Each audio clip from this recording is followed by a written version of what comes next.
Okay, class of dynamics of rigid bodies. I'm just going to walk through you some of the sample problems I've provided you. Basically, these are additional sample problems that would hopefully prepare you for your upcoming quiz. Remember, it's quiz being done on prelims. It's not prelims, it's only your quiz. So the coverage of your quiz will be lectures 1 and 2. I gave you around 9 problems, and I'm gonna help you walk through you with them. I've already uploaded the file solution on your canvas, which will be released on 5 p.m. today, March 7th. And hopefully by the time that it's been released, I've already uploaded this video and that you can watch it side by side with the PDF file. Okay, so first problem is we have here an equation of a line, an acceleration represented by an equation of a line. So a particle is moving along a straight line with the acceleration a equals this equation, which is 12t minus 3t raised to 1 half feet per second squared, where t is in seconds. We're here to determine the velocity and the position of the particle as a function of time. Okay, as a function of time. I think that's your clue there. So we're also given the following given, when t is 0, velocity is 0, and position is 15 feet. So to get your bearings, it's best to write them down first. So here's your given equations, your A, and then the following conditions such that S is equals to 15 feet, T is equals to 0, and initial velocity of 0. We're here to find the velocity and position as a function of time. So I have a question. Do you think there's a definite answer here, or we're just gonna be expressing velocity and final position as a equation of a line? You can pause the video and think for yourselves. Okay, moving on. So solution here, recall that we have this particular formula where acceleration is just simply the change in velocity with respect to time, and velocity is simply the change in position with respect to time. So we'll start with velocity first. So we're going to rearrange the equation of a equals dv dt into dv equals to a dt, and we get the integration of both sides, just like so. We simplify that further, and we will have this equation. There we go. The problem is just simply asking us to express the velocity and determine the velocity as a and position as a function of time. So we don't have to be very specific as to what that velocity is, unless there's a given determine the velocity and position time equals, say, 5 seconds, 3 seconds, so on and so forth. But here we're just being asked to represent those variables as a function of time.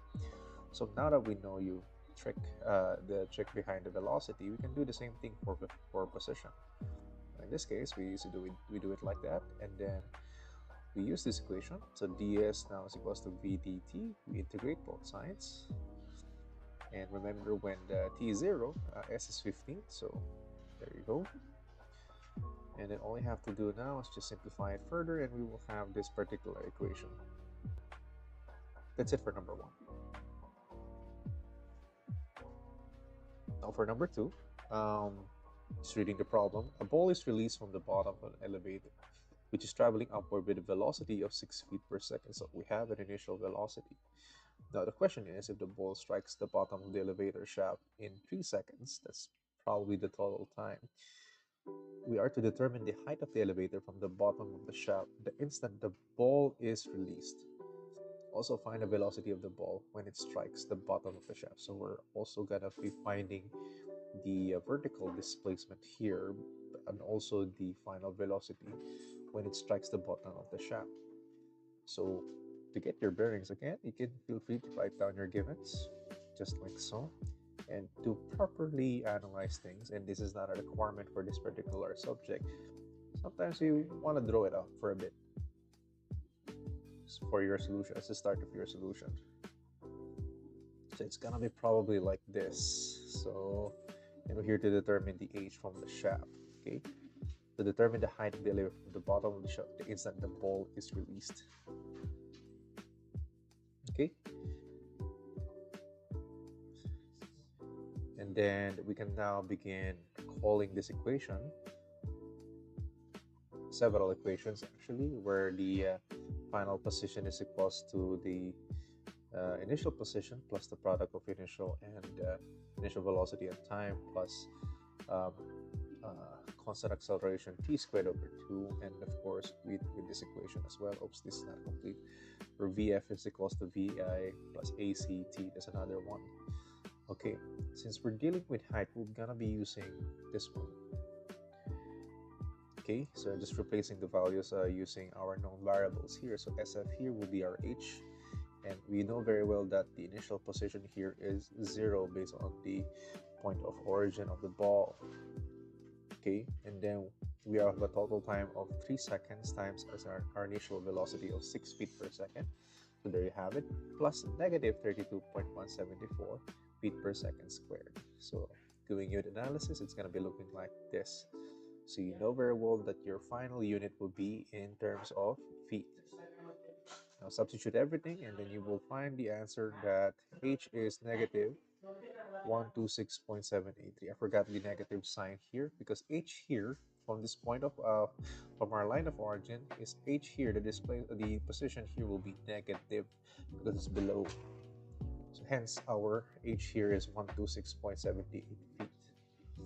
As for the final velocity, we can just simply use this equation and substitute our known values so that vi here is 6 meter.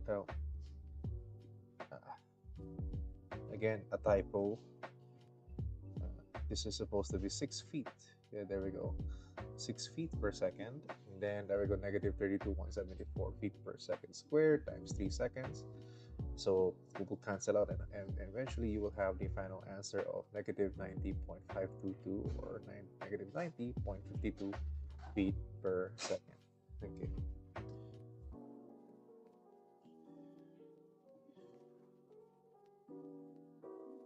Okay. Next problem. So we have a very short one. So if a particle has an initial velocity of 12 feet per second to the right, and at a position is equals to 0, determine its position when t is equals to 10 seconds. At 10 seconds, and if a is 2 feet per second squared to the left. Okay, so we're given positions here and relative direction as well.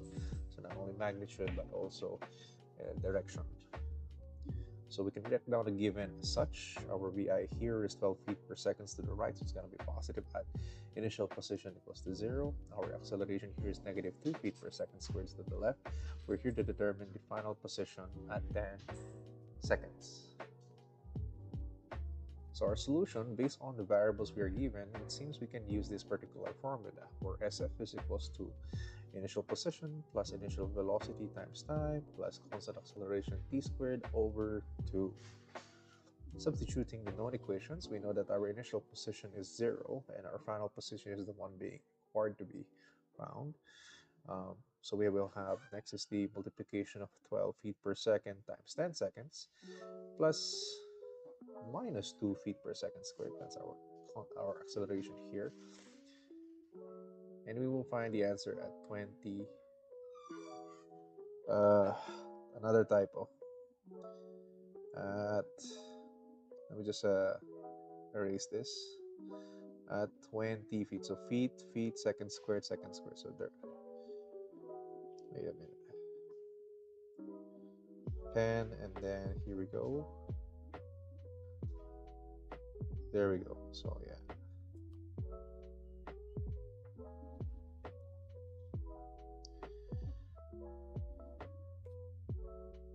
There we go. Now it's now well corrected. Apologies for the typo there. That's bad habit. Okay, next up is this one. So for here, number 4, we're being asked to find and construct the VT and AT graph given the following equations of the line. So we just write down first our given here. From 0 to 5, we have 3t squared s.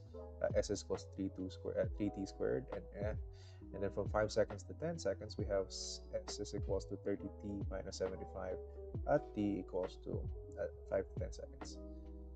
So first things we're gonna do here to get the VT and AT graph is recall these particular equations. A equals to dv over dt and b equals to ds over dt. So speeding it up for for vt for 0 to 5, we just simply put in we get the derivative of the equation here. So we know our s here for 0 to 5, which is d over dt of 3t squared. That will be v equals to 60. And we can get v at 5 seconds. That will be 30 meters per second. And this is essential for the graph. Then at 5 to 10, we just simply substitute 30t minus 75 ds, and we will get 30 meters per second. Okay, and then from here we can now graph it. So the graph would look something like this one. So for 5 to 10 seconds, it will run 30 meters per second at constant velocity. Now for 80, we already have a clue. Since that's constant velocity, that should be at 5 to 10. The acceleration there should be 0. So we're going to do the same thing, and we'll get for 0 to 5 at 6 meters per second. You can also box this if you want. Forgot to box this. Let's just box this now. There we go. Yeah, here we go. Boxed. Yeah, there we go. And then we do the one for 5 to 10 seconds, and then this is gonna be 0 meters per second squared, and you'll have this one. Okay, next up is number 5. Okay, another projectile problem. Here we have a ball that is thrown on top of a building, and if it strikes the ground at B in 3 seconds, so we have total time here, we are to determine the initial velocity and the angle of inclination, or inclination angle theta A, at which it was thrown. And then additionally, we will also require to find the magnitude of the ball's velocity when it strikes the ground. So there's a lot to uncover here. So let's just write them down first. So here we have t total of 3 seconds. We have a horizontal displacement of 60 feet, positioned at 60 feet xv. And we also here we have yb at negative 75. We can also put here that our initial positions a for both horizontal and vertical is going to be 0. And we're here to find va, the initial velocity. I can assume that's magnitude, but we can also find its component, the magnitude of the ball's velocity at point P, and then of course the angle of inclination. So for our solution, we're going to be dealing with both vertical and horizontal components here. So more often than not, we're going to be using these equations. SF is equals to SI plus VIT plus ACT squared over 2. And of course, SF equals to SI plus VIT. Now substituting our known values here. So we're here to set up the equations first. There's a lot of unknowns dito. So first things first, we can get the equation number 1 for this one. XB is equals to XA plus VA cosine theta T, where XB is 60, that's positive, and our initial position horizontal is 0. And here is VAX technically, and VAX is equals to VA cosine theta 3. And simplifying the equation, we have, forget the theta here, so let me just back that up.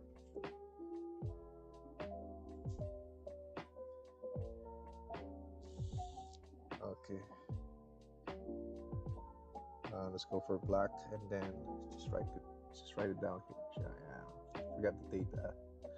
There we go. It's supposed to be there. Okay, next up. So that's our equation 1. For equation 2, we consider now the vertical motion. So we will set up the equation just like so, and then we simplify it up. And the equation 2 is VA sine theta equals to 23.261.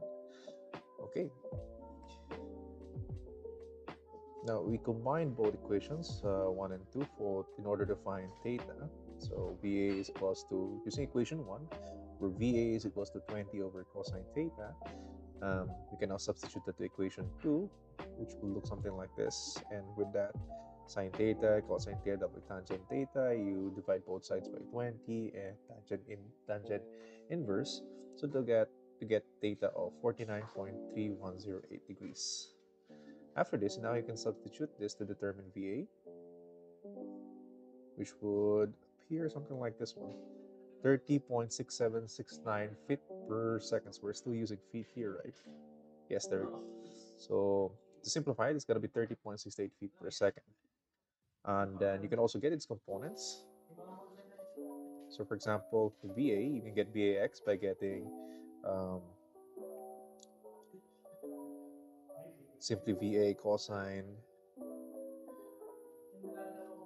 Again, that's a typo. That's supposed to be, that's not 30 degrees. That's 49.31 degrees. Okay, another correction there. Apologies.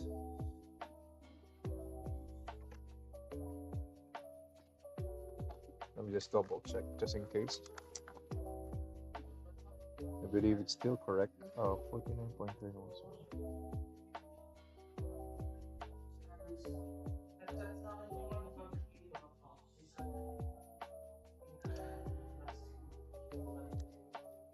It's supposed to be 20 divided by cosine 49.3108.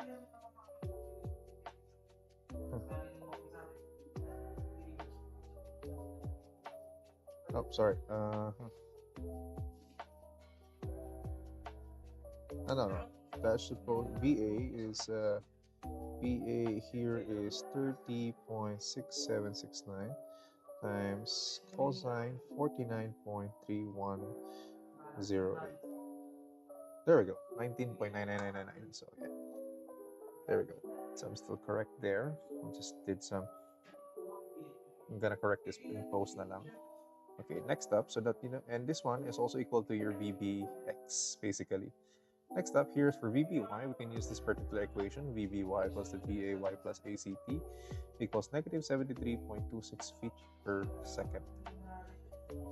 Okay, and then from there, and you can now get the magnitude for VB, which is simply the square root of VBX squared plus VBY squared, and then you will get 75.94 feet per second.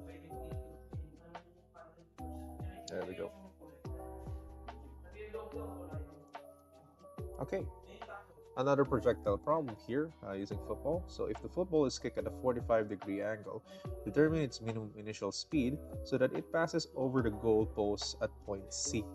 At what distance S from the goalpost will the football strike the ground at P? Okay.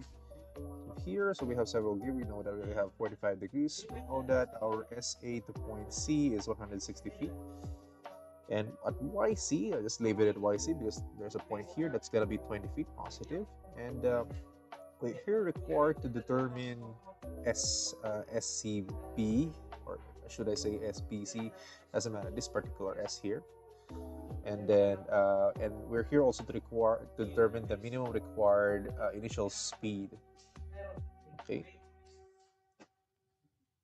there we go. So I just forgot it. It's part of the requirement as well there. So as in top of initial velocity VA and VA, we also need to determine for us to solve SCB and VA the total time from TAV, from point A to point B basically. So how we do that, essentially we call these particular equations and we will be using that here. So we start with finding VA. We're setting up our equation here so that our XC, our final, we consider first point A to C, so that's our knowns here, so we can determine that. That will be XC equals to XA plus VAX, where VAX here just shows the horizontal velocity.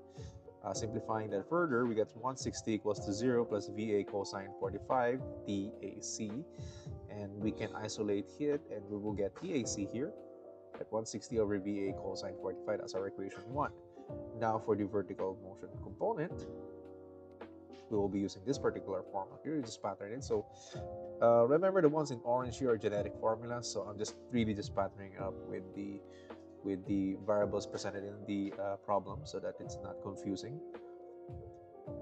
So we substitute our known values here. So we know that YC is 20 feet. We know our initial position at YA is 0. And VAY is simply VA sine 45 degrees. TAC is still unknown. We know that our constant acceleration in English, it's negative 32.174 feet per second squared divided by 2 and then TAC squared. We simplify that equation and we will get our equation number 2. Now, the next step here is we equate, equations 1 and 2, and then we'll be getting something like this for our equation. So leaving only VA, and VA now here is going to look like this upon rearranging the formula, and equals to 76.70 feet per second. So that is the minimum initial speed required so that it passes over post C. Now the next problem now is to determine at what distance S from the goal will the football strike the ground at B. So we continue that on the next page. So we write that down, our initial velocity here, that's our magnitude, 76.7023. So next up is we're gonna find out the total time. So we're gonna be using the same formula here, where xb is equals to xa plus va x tab, and luckily we already know what vax is. And the position A, our horizontal position A is gonna be 0. xb is basically 160 plus s basically. So we substitute our known values and we will have this. So since we already have two equations, this will be our equation 3. Then we will now make use of the vertical components, so the vertical motion naman. So we know that at YB and YA, they're practically 0 because it strikes the ground it already strikes the ground. And our YA is our initial position, that will be 0. Goes back to the ground, it's going to be 0. We are left with VAY TAB plus ACTAB squared over 2. Substituting the known values here and creating this particular equation, removing TAB, and we will left with this. This will be our equation 4. We start first with our equation 4 to get TAB, and it's going to be something like this. And then our AC here is negative 32.174 feet per second squared, doing unit analysis, and we're left with seconds. And the TAB, total time A to B, is 3.3715 seconds. We now substitute that to our equation 3 to get S, and we will have this particular sequence here. And then simplifying it further, we will have 22.8590 feet, or 22.86 feet. We have 3 more problems, so feel free to review the past 6 problems here, so that you're still familiar with the formulas, and don't be shy on rewriting the formula so that it's gonna be muscle memory for you guys. Okay, another football problem. The football is to be kicked over a goalpost which is 15 feet high, and if its initial speed is 80 feet per second at point BA, determine if it makes over the goalpost, and if so, by how much h. So we're gonna write down our given here, just like so. And our solution here, essentially we're getting the h, but I just labeled the total h plus 15 is gonna be big letter H, which we can label as SFY in this particular case. And then just recall this particular equation for both, horizontal. In this case, instead of the generic one, I put it much more specific, assigning, and this equation is for the horizontal and the vertical ones, by assigning if it's x or y. And then since we're only looking for h, we are just going to consider from 0 to 25 feet. So just the other half here. We don't need the other half for this particular case. So in this case, we still need the time t, and we can use this particular equation.